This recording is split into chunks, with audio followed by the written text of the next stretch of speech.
The same spirit raised a charismatic journalist, René Lévesque, into the premiership of Quebec Province in 1976, with a pledge to seek some form of separation from Canada. The one thing which is clear is that there will be a definite referendum process on a yes or no basis in the sense of getting out of this maquis which has been going on federal-provincial for something like 30 years. But he was disappointed. In a 1980 referendum, Quebecers voted 2-1 to reject separatism, and Canadian unity seemed secure. Campaigning against separatism was another charismatic Quebecer, the federal Prime Minister, Pierre Trudeau. These people in Quebec and in Canada want to split it up. They want to take it away from their children. They want to break it down. No, that's our answer. 2 years later, Trudeau accomplished another symbolic act. Canada's Constitution was an act of the British Parliament. In 1982, Trudeau brought it back to Canada. But Quebec refused to sign the new Constitution. Trudeau's critics said he left a ticking time bomb. Trudeau's successor, another bilingual Quebecer, Brian Mulroney, promised to bring Quebec into the fold. North of the federal capital, Ottawa, is a resort called Meech Lake. Ironically, it's named after an American, Asa Meech, who came to Canada 200 years ago for peace and quiet because he couldn't stand the squabbling over the U.S. Constitution. In April 1987, Prime Minister Mulroney called the premiers of the 10 provinces to Meech Lake and presented a formula Quebec would accept. Miraculously, in only 10 hours of talks, they all agreed. Today we close one chapter in Canadian history and begin another. The Meech Lake Accord contained 5 amendments to the Constitution. The most important said Quebec is a distinct society within Canada.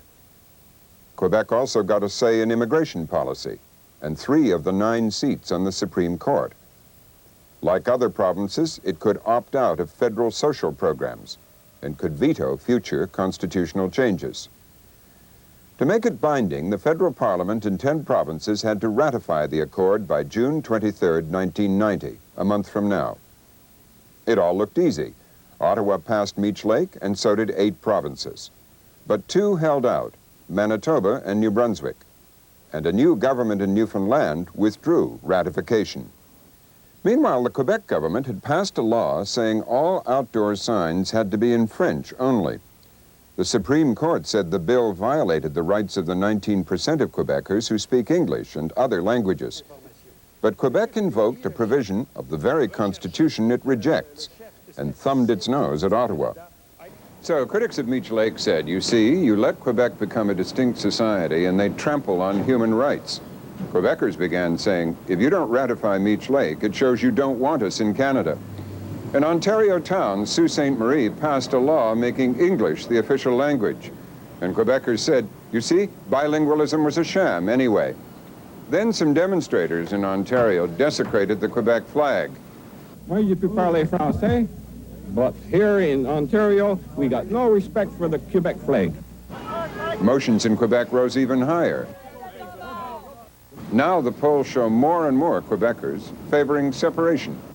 Prime Minister Mulroney, trying to rally support for Meech Lake, told Canadians if Quebec leaves, Canada will drift into the arms of the United States. The Premier of Nova Scotia, John Buchanan, said that if Quebec left, the 4 Atlantic provinces would have little choice but to join the U.S. Business leaders started saying Quebec could make it as an independent nation.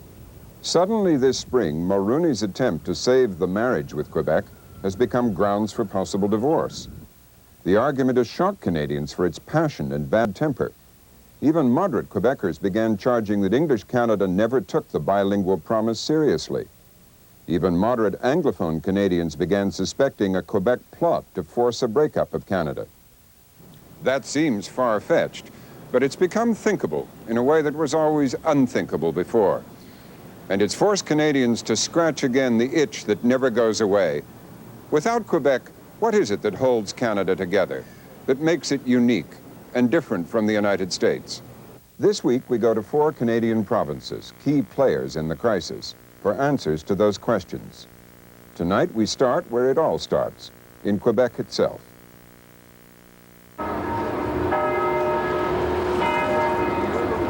No wonder many people think Quebec could make it as a separate nation. It covers 500,000 square miles from the U.S. border to the Arctic and Hudson's Bay. It teems with resources. Gigantic hydro projects export surplus electric power to the U.S. Its forests send newsprint to American newspapers. It makes subway cars for New York City and high-tech products for the world market. The provincial capital, Quebec City, sits on dramatic bluffs high over the St. Lawrence River. Here, the descendants of the French colonists conquered by England pass the laws that preserve and promote their French heritage. Montreal, the largest French-speaking city outside France, presides over an economy already greater than those of nations like Austria and Denmark. This prosperous economy is now run by French-speaking Quebecers who live in a distinctive culture. Quebec has its own books, movies, plays, poets, TV serials, nightlife, pop music stars, and songwriters.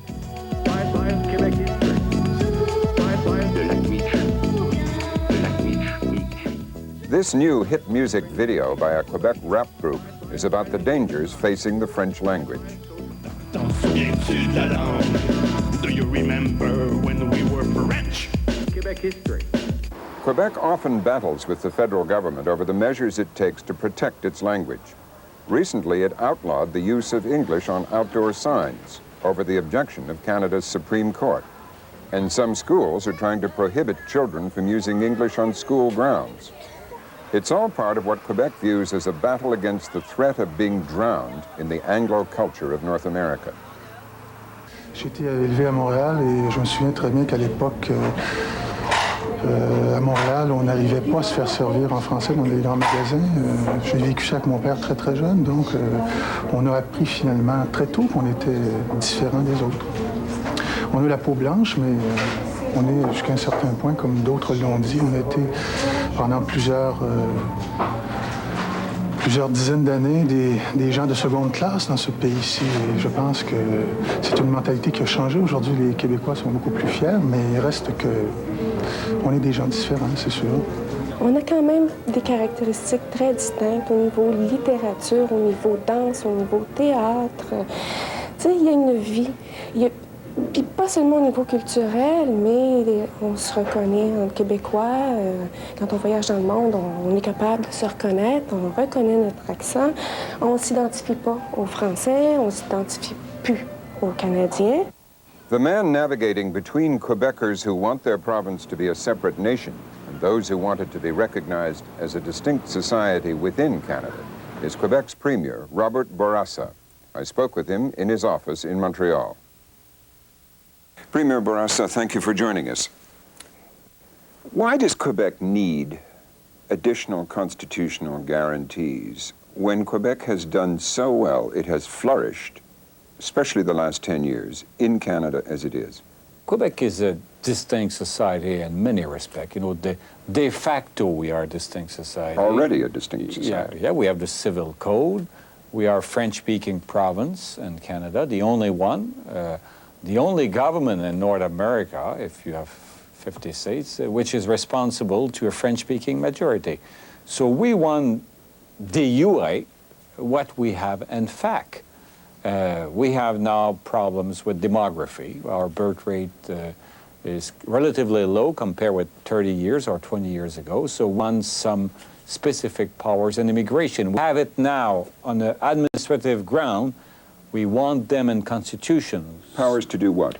To make the selection of new immigrants, because we want to be able to have immigrants which could be integrated to the French-speaking majority, since our birth rate is much lower than before. Do you agree with some people in English Canada that part of the negative reaction now to Meech Lake was due to your law making English language signs in Quebec illegal, and your use of the notwithstanding clause to override the Supreme Court ruling? It could be a factor, but again, we need to be understood, as I'm used to say. I hope they will understand that Quebec, the minority, the English-speaking community of Quebec is not in the same position than the French-speaking minorities in the rest of Canada. Just to give you a fact, for instance, the French-speaking minorities in the rest of Canada are assimilated, up to 60% in some provinces. There is assimilation of the French-speaking minority outside Quebec. In Quebec, the English-speaking community, on the contrary, even if it's a minority, is assimilating non-Anglophone because of the power of attraction of English in North America. The language point is crucial. With French Canadians outside Quebec being assimilated or absorbed by English culture, Premier Bourassa fears that even inside Quebec, new immigrants will be drawn to English, not French. That would further dilute French culture. So what I'm saying to English Canada, try to understand the situation. We are not in the same situation you are. But, excuse me, it looked to some in English Canada as though you were thumbing your nose at them and also overriding the human rights, the minority rights of English-speaking people here, guaranteed in the Charter of Rights and Freedoms. Yeah, but since this is not concerning of fundamental rights, it's not the freedom of religion. It's only a question of external signs, because we want for new immigrants, which are coming by thousands and thousands, that they should realize that they are in a province where there's a French-speaking majority. So it's not a fundamental freedom. Are you one of those who believes that Quebec would be viable as an independent nation in the world economy, if it came to that? I mean, you know, if you look into the general context, many experts will say that we have a relatively strong economy. But I believe that Canada, the Canadian common market, is an asset for Quebec. And whatever happened on constitutional grounds, I don't know. As I told you, my first choice is clearly to stay within Canada.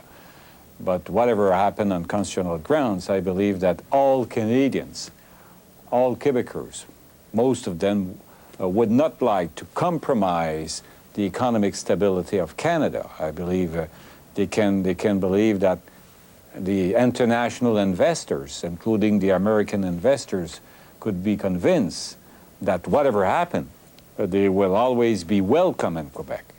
You used to be known as a federalist. Are you still a federalist, or are you now yourself a Quebec nationalist? Well, I believe that the federal system was a good system for Quebecers, and we instill a good system. Of course, we have the problem with the federal deficit and all those questions, but the rate of interest, but this is not new. But Quebecers want to be accepted, want to be recognized as they are. And why it is difficult to predict what will happen if Meech Lake is not rejected, is not accepted, is because Quebecers will say, you know, we came with the most moderate proposals, meaning in fact that, are you accepting us as we are? And this is not accepted. So you know, there is now a great disillusion, profound disappointment, sadness in many places when they realize that in English Canada, they are not very well accepted as they are, as a distinct society. So when newspapers and we on television talk about a crisis, is this, in your view, is this a real crisis in Canada? Is there a danger of Canada breaking up? I believe that if Meech Lake is not accepted, you will have certainly an important constitutional crisis, because Quebec will not accept to go back to the bargaining table to discuss constitutional issues. But let's hope it will be ratified. Besides the value of the economic value, what is the spiritual value to you as a Quebecer in being Canadian? Well, I always said that Canada is one of the greatest countries of the world, because it's a country of tolerance. It's a country of social progress. It's a country of cultural diversity. I think we are one of the most privileged countries of the world. And that's why a majority of Quebecers, a clear majority of Quebecers, would like to stay and prosper within that country and work with the other groups, the other community in this country. When you hear some English Canadian politicians talking about the threat that Canada could break up and inevitably parts would then have to join the United States, what do you think? Well, I think that let's work harder to avoid that. I think a lot of people outside Canada will have difficulties to understand if such a situation happens, that such a privileged country will fall apart on, let's say, constitutional theory. But I think Quebec did the very best it could do. You know, I think I took a risk with history and coming with such proposals, such a policy. I could be accused of complacency, complaisance, as you say. Complacency. Complacency, because, you know, as I told you, all my predecessors were much more demanding than I was. So even if the minimum, when the minimum is rejected, I don't think Quebec could be considered as responsible. Let me ask you this. Some people say this isn't a real crisis. This is a political frenzy that has been whipped up by politicians trying to scare others into supporting Meech Lake, principally you and Mr. Mulroney, trying to scare the other premiers into supporting Meech Lake. No, you know, you seem to be quite aware of Quebec history and Canadian history and the last modern history. You know, in the 60s, a question came in the Canadian debate. What does Quebec want? For 30 years, English Canada was saying that. What does Quebec want? When I was re-elected for the third time in '85, I said, you said, what does Quebec want? That's it. 5 things which you had offered to us before, my friends. So I'm not asking for the moon. I'm asking for things which had been offered to Quebec. And now, after 3 years, after it had been ratified by all the premiers and the prime minister in a solemn ceremony in Ottawa, you said no. Not all, but, you know, a good proportion of English Canadian. No way. So how do you feel we should react to that? How do you react to it? I told you that I can only react with sadness and disappointment, but still working as much as I can to save the deal and save the country and the national unity. Well, Mr. Bourassa, thank you very much for joining us. I was very pleased to answer your question. Tomorrow night, the view from one of the 3 premiers saying no to the Meech Lake Accord. Newfoundland, the poor Atlantic province, thinks the cost of keeping Quebec happy is too high.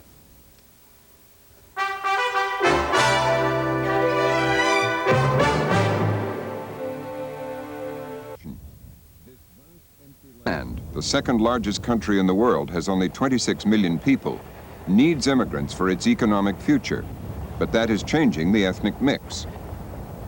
By the year 2000, it's estimated that more than half the people of Canada will be of neither English nor French origin, and that makes the question of what is a Canadian even harder to answer. What is distinctly Canadian? What is it to be Canadian? To wonder what your Canadian identity is. Name me a Canadian food. I can't think of one other than pea soup. So we take the best of what everyone else has, put it in, as opposed to having a melting pot that the United States is, we're minestrone soup. And I like minestrone soup. This weekend, Prime Minister Brian Mulroney is meeting the premiers of Canada's 10 provinces one by one to see if there's a way of salvaging the Meech Lake Accord. Tonight, we turn from the politics to the national feelings behind the politics.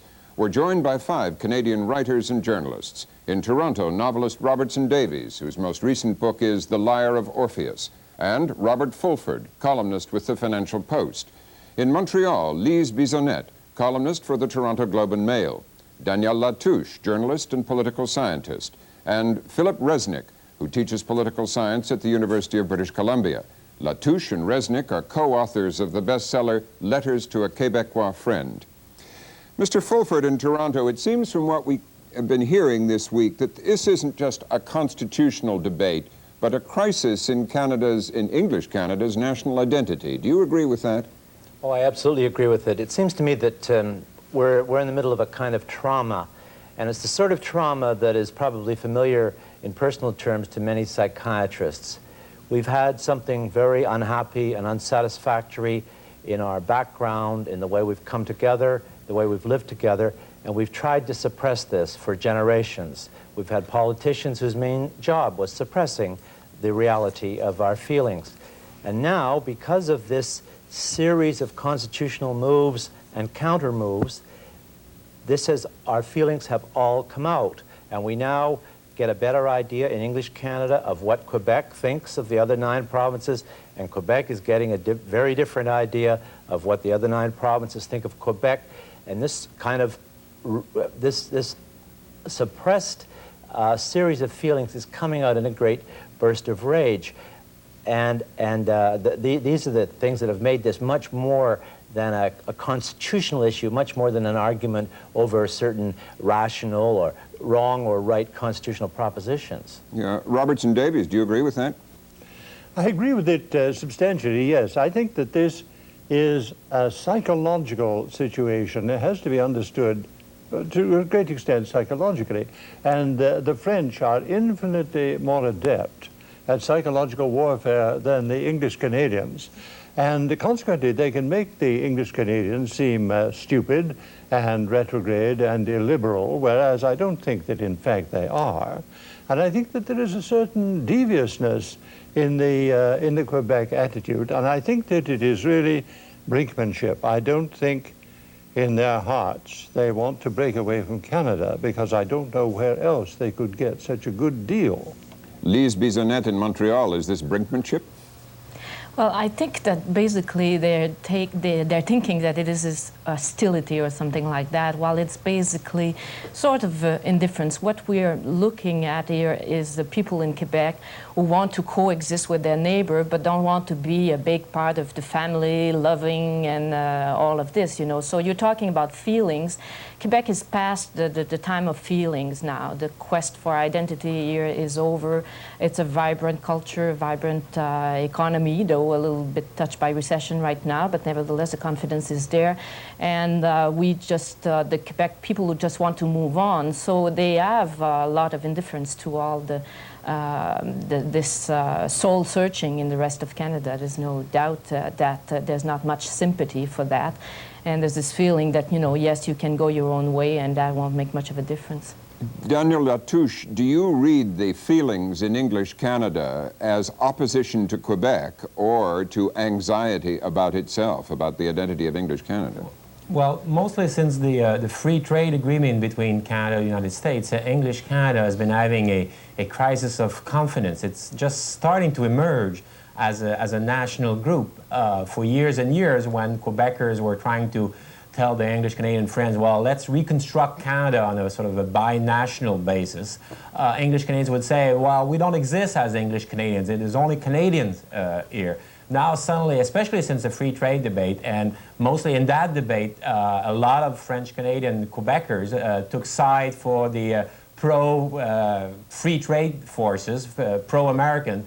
That has really fueled not only the anxiety, but the opposition of a lot of English Canadians to what Quebecers are trying to do. Philip Resnick, does that resonate with you? I mean, does some of this present... It does, but I would also say, going back to the earlier questions to our co-panelists in Toronto, that I don't think it's just psychological, this new conflict or this current round between Quebec and English Canada. There really are some pretty deep structural reasons. Now, Daniel Latouche has just alluded to the very different attitudes which English Canadians, particularly nationalists in English Canada, took on the issue of free trade, and which Québécois, by contrast, took on free trade as one. I would add to that two other important recent issues. The question, the sign language issue, which you referred to earlier. The overruling of a Supreme Court judgment by the Quebec government was seen as absolutely necessary by a majority of French Canadians and was seen as a very serious erosion of civil liberties by a majority of English Canadians.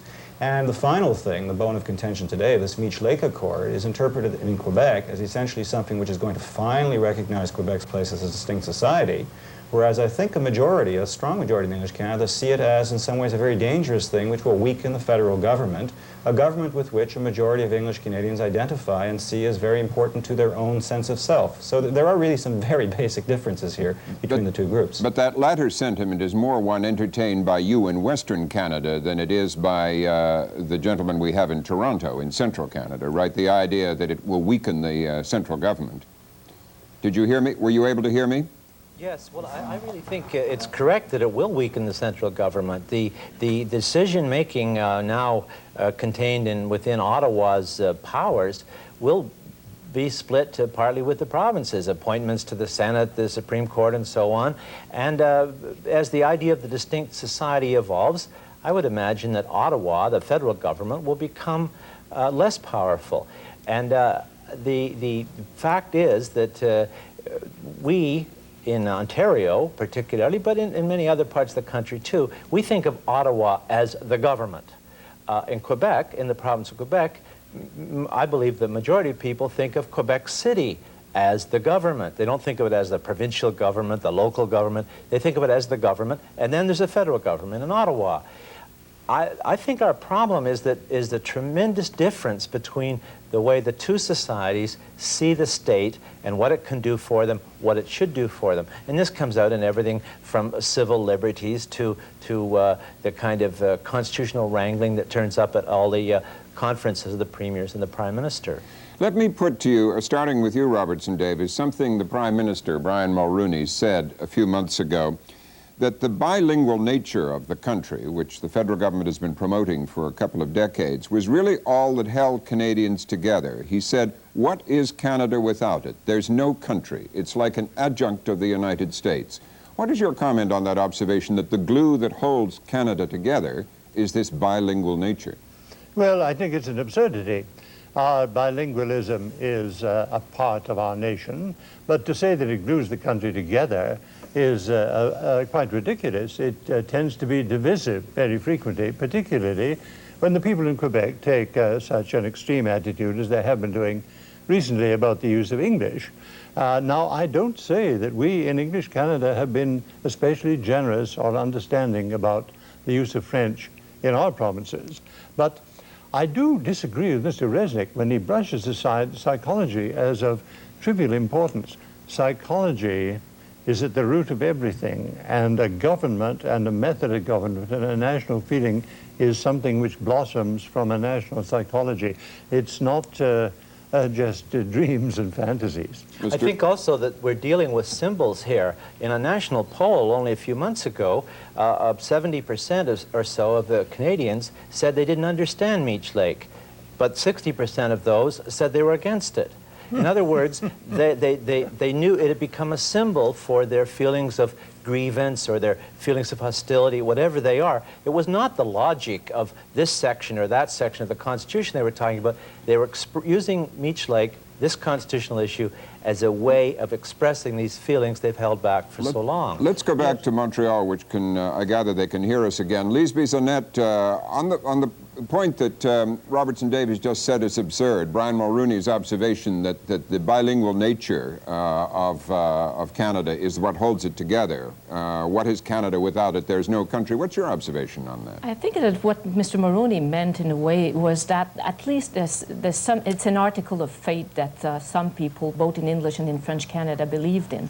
What Quebecers bought in that, though, is not so much the fact that, you know, everything should be bilingual or not. It's the notion that this country is based on duality. And that has been the basic article of faith in Quebec about Canada, that either it's dual or it is not. Either you recognize that French and English are sort of two peoples, two nations. That's the old theory of two nations that we've discussed for years in this country.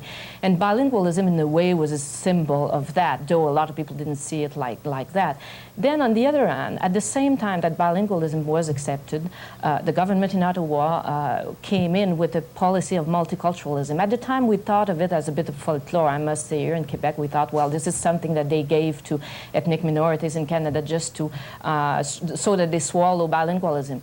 Today, what you see is that it's clashing. I think that most English Canadians and in the rest of Canada, people think of Canada as a multicultural country. You know, they have this perception of their country, whether it's true or not, mind you, that it is a mosaic and that every little culture that comes in, cultural community they call it, comes in is equal to the other. Then the French are just one like any other, and why should this country be dual? It's multicultural. So what you have is two very different visions of the country, and it's more than the clash of egos there. It's really something that you cannot put into the Constitution without them, they're almost irreconcilable, and if you try to write a Constitution with something like that, you end up with the kind of document that the Meech Lake Accord is, that the Canadian Constitution of 1982 is, a sort of patch-up thing. You add a line here, another there, and then you torture yourself trying to find something else, and you end up with a document that nobody is proud about, and that is bringing nothing but hard feelings. I think that's what's happening right now. Daniel Latouche, as a result of all this, do you think Quebec has given up on the bicultural, bilingual ideal of Canada? Yes, I think generally most Quebecers have sort of given up, which doesn't mean that they're ready to plunge tomorrow in the direction of a sovereign state and completely independent state. But this last round of debate have exasperated almost everyone. The fact that English Canadians don't seem to know what they really want, and you put three of them together in a panel like this, and they start arguing whether or not economics is more important than the Constitution, or it's all a psychological matter. For years, this was the case mostly of Quebecers who didn't know what they wanted. This time around, there seemed to be, I wouldn't say unanimity in Quebec. It's a democratic society, so there are all sorts of people. There's even people who believe in flying saucers in Quebec. But still, you can see that the movement is going all in the same direction. A federal French-Canadian minister quit the other day, and in his first speech in Montreal in front of 700 businessmen, it was wild applause, like he was an instant hero of these pinstripe people. So Quebecers are getting their act together, whether or not, mostly because they're fed up with this debate and turmoil in the rest of the country. It's not really very positive when you hear yourself talk about as a glue, French-Canadian being the glue of the rest of the country. So they're moving slowly towards the next stage in the debate. Whether or not Meech Lake passes or doesn't pass, I think is pretty irrelevant. Mr. Resnick, if the Quebecers are irritated with all the debate going on in the rest of Canada, how do you feel as someone from the far west of Canada in terms of irritation or not about what's going on in Quebec, particularly the language issue and the treatment of the English language? Well, there is a lot of irritation out there, but before I respond, I have to get back to my friend Daniel for a moment, because he was saying, gee, you have a panel with 3 English Canadians and already they're disagreeing, whereas we, you see, the 2 French Canadians are agreeing. And I would turn that against him and say, I think it's one of the strengths of English Canada and English Canadian nationalism, that one can differ and disagree without assuming there is one truth and one line and one version. And I think that is really one of the great weaknesses, and it continues to be there in Quebec to this day. Pluralistic as it has become in many other respects, there is this monolithic idea that on the notion of nationalism one cannot differ from the norm. And I think there really is there a big difference. And there I'll go back to Mr. Davies. I will agree with him in part that psychology there is a factor. But on language, which is the issue we're talking about, it is true that the irritation about language has grown, partly because, and here again there's been a difference, when back to your question about Mr. Moroney a while ago, a lot of English Canadians bought into the notion of bilingualism and biculturalism with some good faith, whatever it may have been worth, assuming, well, that was in fact one way, and perhaps an important new way of defining Canadian identity. The irony is that during the 60s and 70s and 80s, even while they were beginning to buy into it, an increasing number of people in Quebec were beginning to buy out of it and wanted more and more a solution which would, I think, resemble 2 largely unilingual societies with perhaps a certain amount of limited rights for minorities. And that is, I think, what has made the whole ruckus around this Bill 178 and the language law, the sign laws, such a big thing. So, in fact, it is true that in Western Canada, which is furthest away from Quebec geographically and where the French constitute a very small minority of the population, there is relatively less, I suppose, sympathy to the whole B&B issue perhaps than there would have been in Ontario and elsewhere, but I think it had come to be accepted. But obviously, if we're going to be seeing the kind of unwinding which we've been seeing in the last period of time, the consequences of some kind of rearrangement, constitutional and other, between English Canada and Quebec would in fact be the end, I think, of bilingualism and biculturalism as an official part of our policy. Mr. Davies, do you think that the promise of a bilingual, bicultural nation is over now, that this fracas over Meech Lake has really killed that in your province, Ontario? No, I don't think so at all. And I think that as Canada has gone through crises before, it will go through this one, and perhaps in future we'll have wiser statesmen at the helm. I don't wish to be miserable about Mr. Mulroney, but at a time when Canada needs a Disraeli, it has a Mulroney, and that's not going to work. You see, this Meech Lake thing has boiled down to a discussion about French Canada and the rest of Canada. There are many issues contained in the Meech Lake thing which are very important. Things about the native peoples, a representation for the northern part of the country, all that sort of thing. This has all just been swept under the carpet in because of the hubbub about this one particular business. Mr. Fulford, when we talked to these four premiers earlier in the week, the one thing when we asked what is the essence of Canadian identity to you, they all said, as politicians in varying degrees, it is the different view of the compassionate society we have from the United States, the willingness to spend more public money on government programs. Is that all the difference, in your view? Well, I don't think that's all the difference. I'm not even sure it's that big a difference. I think it's much overrated by Canadians who love to see themselves as more compassionate than Americans. In fact, they give far less money to charity, and in some particular cases, the government gives less money to certain people who are in need. So it's not a black and white question. It's not clear that Canada is more compassionate than the United States.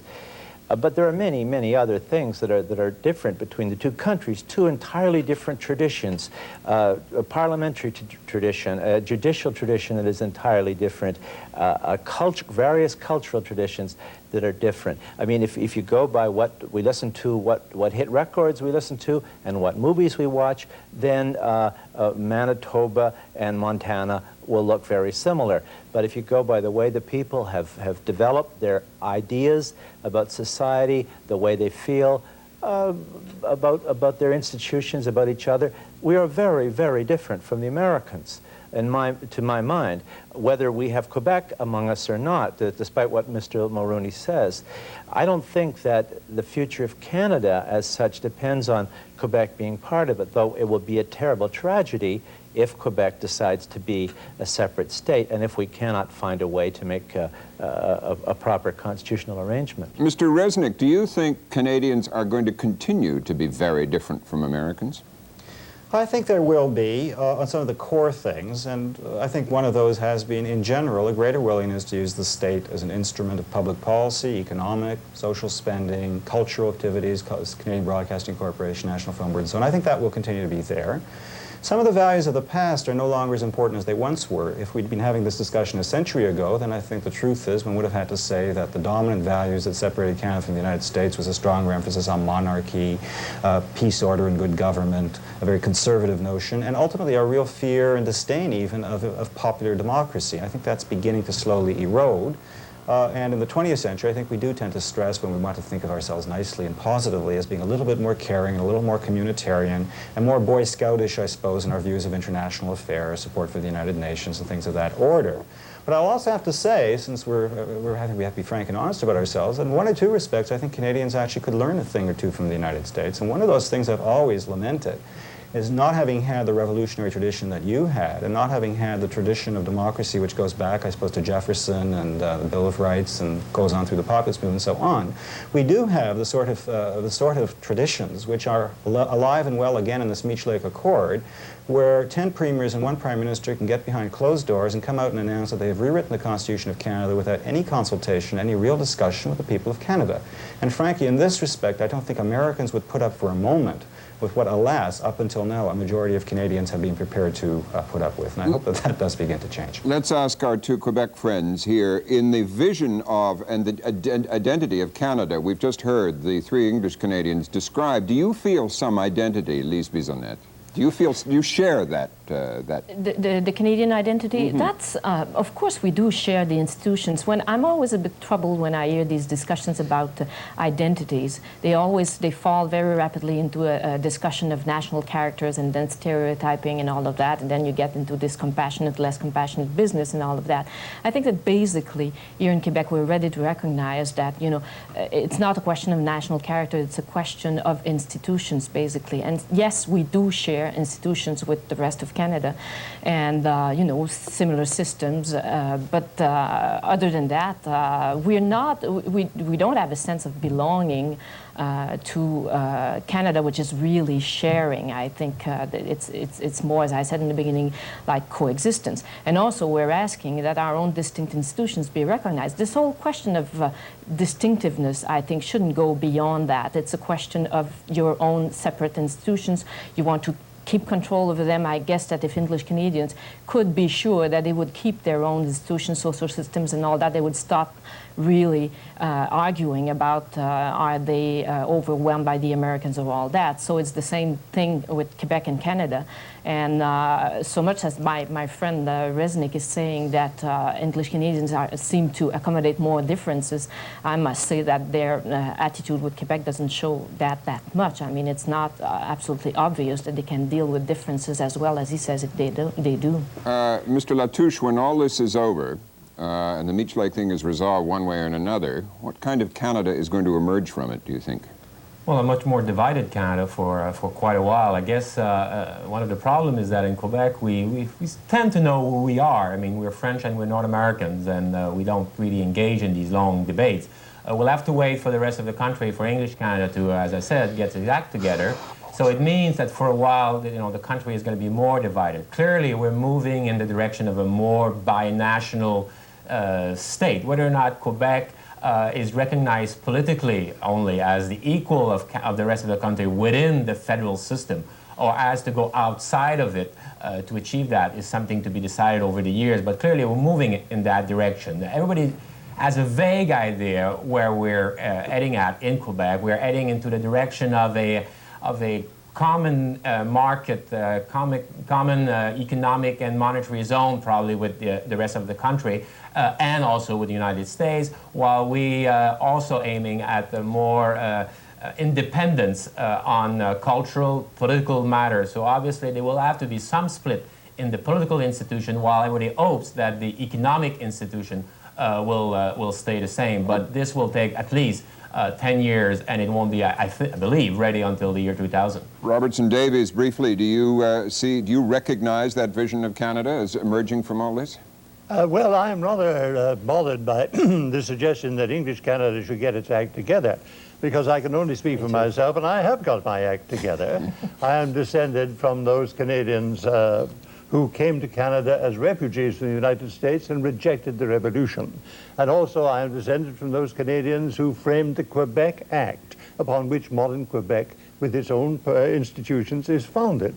I think we've got our act pretty well pulled together, and that we have a tenable position. I don't feel that my act is in ruins at all. We haven't got our act together here unless we leave, because we've run out of time. So Robertson Davies, Robert Fulford, Lise Bissonnette, Daniel Latouche, and Philip Resnick, thank you all for joining us.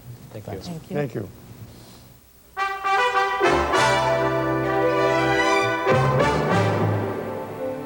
Again, the major stories of this Friday. Congressional investigators presented... Today, the Manitoba legislature adjourned without approving it, and Newfoundland suspended debate. Canadian Prime Minister Brian Mulroney, a supporter of the Accord, had to give up. Sad day for Canada. This was all about Canada, about the unity of our country. And it's obviously a sad day for me as Prime Minister, but I'm particularly thinking of the youth of Canada who count on us to provide for a strong and a united nation, and we'll have to work very hard at that. With the Meech Lake Accord dead, there is speculation Quebec may declare independence from the rest of Canada. The magnitude of the disaster in Iran, it was designed to acknowledge the culture of the French-speaking province of Quebec. The accord had to be ratified by all 10 provinces before midnight Saturday. All but 2 approved the measure. Newfoundland suspended debate, and a lone dissenter forced the Manitoba legislature to adjourn without voting on Friday. Quebec had threatened to secede if the measure wasn't passed. Canada's Prime Minister expressed disappointment over the outcome. Sad day for Canada. This was all about Canada, about the unity of our country. And it's obviously a sad day for me as Prime Minister, but I'm particularly thinking of the youth of Canada who count on us to provide for a strong and a united nation, and we'll have to work very hard at that. Mulroney is expected to make a televised address Saturday to discuss the divisive as a distinct society, something provincial leaders are demanding before they will sign the 1982 Constitution. All 10 provincial legislatures have to ratify the accord before midnight Saturday, but lawmakers in Manitoba and Newfoundland adjourned for the weekend without voting on the accord. Many people fear Quebec will try to secede if the measure isn't passed. Canadian Prime Minister Brian Mulroney was disappointed. Sad day for Canada. This was all about Canada, about the unity of our country. And it's obviously a sad day for me as Prime Minister, but I'm particularly thinking of the youth of Canada who count on us to provide for a strong and a united nation, and we'll have to work very hard at that.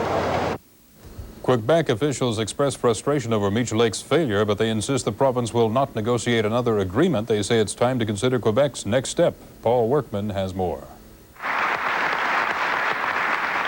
As the Premier of Quebec rose in the National Assembly, members of his party rose with him. Almost 3 years to the day that his government passed the Meech Lake Accord. Au nom de tous les Québécois, je veux exprimer ma plus profonde déception. In the name of all Quebecers, I want to express my profound disappointment, said Bourassa. For 10 years, Quebecers have tried to work out a new relationship with Canada, he said. And now, after signing a deal that failed, there's one question left. What does Canada want? Bourassa made it clear in the strongest terms yet, Quebec will determine its own future. Le Québec est aujourd'hui et pour toujours. English Canada must understand, he said, that Quebec is today and forever a distinct society, free and capable of ensuring its own destiny.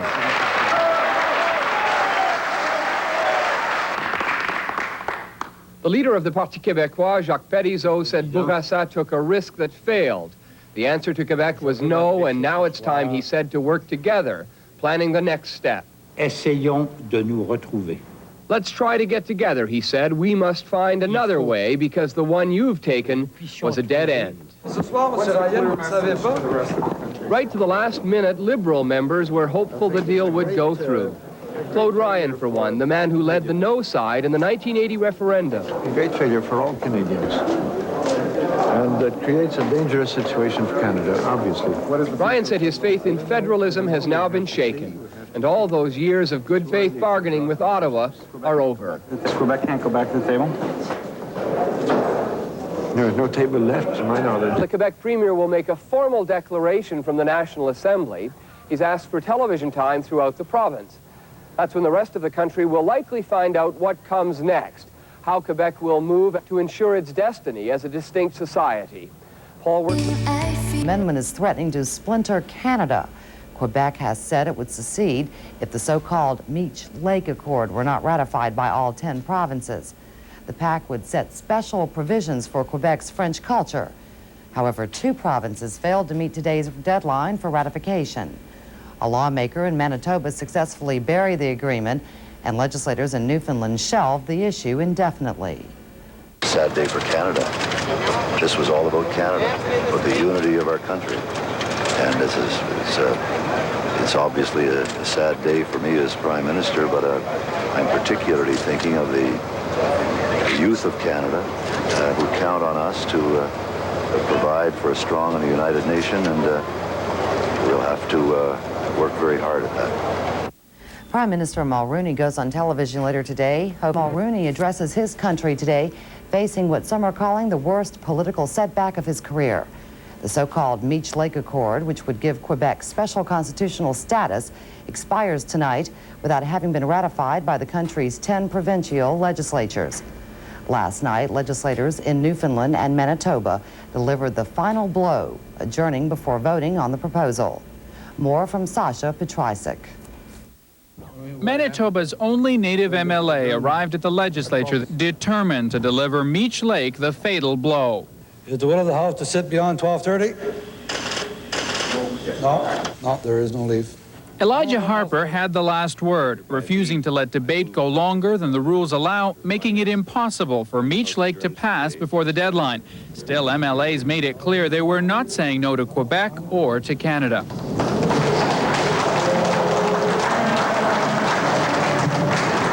But there was no such warmth toward Ottawa when Manitoba's political leaders learned of the Prime Minister's plan to ask the Supreme Court if the deadline could be extended. I mean, it's another example of the kind of strategic maneuvering that has been there before, the so-called roll of the dice. They are desperate men looking for desperate solutions, and what they hold up to ransom each and every day are the emotions and the commitment to this nation of the Canadian people, and they don't give a damn. And with that, all consideration of Meech Lake was put on hold in Manitoba. There would be no further debate, no hearings until the deadline issue was settled in Ottawa. But then it all became academic when Newfoundland canceled its vote and Ottawa declared Meech Lake dead. The pronouncement brought cheers and claims of victory from Manitoba's natives. This is one victory that Canada cannot deny to Aboriginal people. No matter what they say or do, if they blame Newfoundland, it's our victory, and we're going to celebrate it.